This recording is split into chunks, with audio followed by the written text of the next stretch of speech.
Shalom saudara-saudara yang terkasih dan nama Tuhan Yesus Kristus, dan tak lupa kepada Bapak dosen pembimbing kami dalam mata kuliah Pengetahuan Kitab Perjanjian Baru, Bapak Pendeta Haposan Silalahi MTH. Nama saya Lamsari Dameria Situmorang dengan NIM 210100116, Prodi Pak Pendidikan Agama Kristen Grup A. Pada kesempatan ini, saya akan sharing berbicara tentang kitab Efesus dan kitab Kolose. 3 hal yang akan saya sharing kepada saudara-saudara sekalian dan Bapak dosen kami, yaitu tentang latar belakang penulisan kitab Efesus, tentang penulis surat kitab Efesus, dan yang terakhir tentang maksud penulisan kitab Efesus. Kita masuk pada yang pertama, saya akan berbicara tentang latar belakang penulisan kitab Efesus.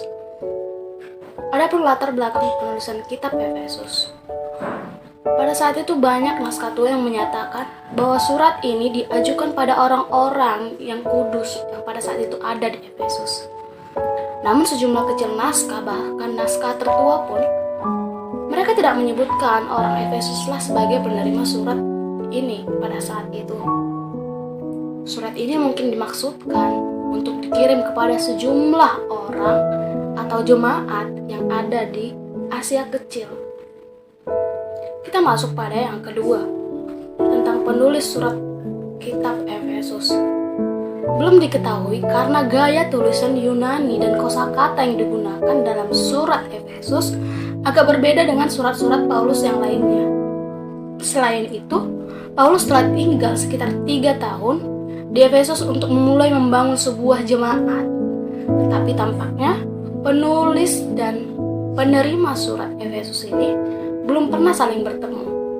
Efesus 1 ayat 15. Namun karena adanya kesamaan kitab Efesus ini dengan kitab Paulus yang lainnya, seperti khususnya dengan kitab Kolose, maka surat ini lalu dihubungkan dengan Paulus. Dan maka kemungkinan ada kemungkinan bahwa Pauluslah yang menulis surat ini. Begitu saudara-saudara. Dan yang ketiga, maksud penulisan kitab Efesus. Surat Efesus sebenarnya merupakan suatu puji-pujian atas kelimpahan dari keajaiban anugerah Allah. Sesudah salam, puji-pujian ini terus meluap dalam sebuah atau satu kalimat dan seakan tak berakhir, dengan maksud untuk membimbing anggota-anggota jemaat sampai pada inti pengetahuan mengenai anugerah Allah. Efesus 1 ayat 17 dan Efesus 3 ayat 18-19.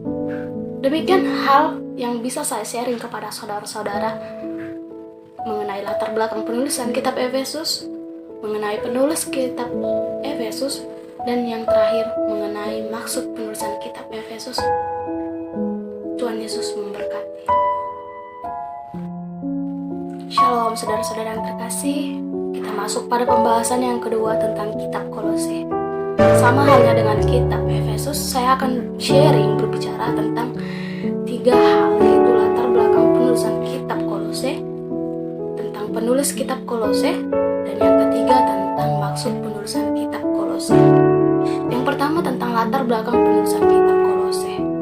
Kolose adalah sebuah kota kecil di Asia Kecil yang terletak di sebelah timur kota pelabuhan utama Efesus dan berdekatan dengan kota Laodikia dan kota Hierapolis. Yang kedua, tentang penulis surat Kolose.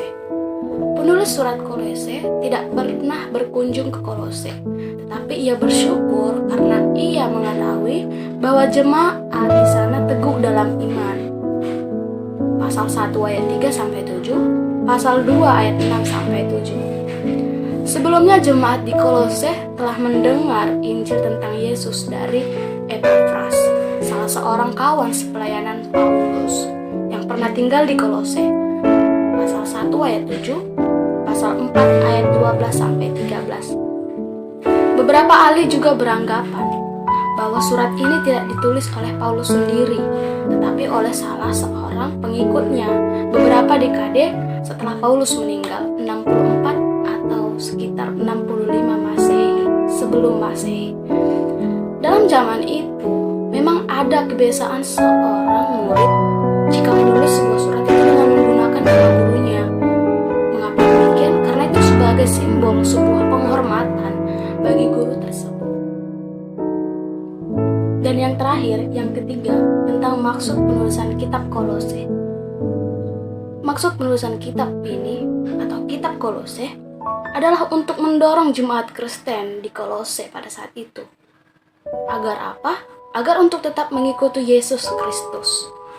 Pasal 2 ayat 6. Dan tidak dibodoh-bodohi oleh ajaran-ajaran sesat atau diombang-ambingkan dengan berbagai bahan dan praktik keagamaan yang diajarkan di Asia Kecil pada masa itu. Pasal 2 ayat 8 dan ayat 16 sampai 23. Paulus juga hendak meyakinkan jemaat Kolose untuk tetap hidup layak di hadapannya, di hadapan Tuhan, serta berkenan kepadanya. Pasal 1 ayat 10. Demikian hal yang bisa saya sharing kepada saudara-saudara yang terkasih di dalam nama Tuhan Yesus Kristus. Dan tak lupa kepada Bapak dosen pembimbing, saya mohon undur diri. Shalom, terima kasih, Tuhan Yesus memberkati.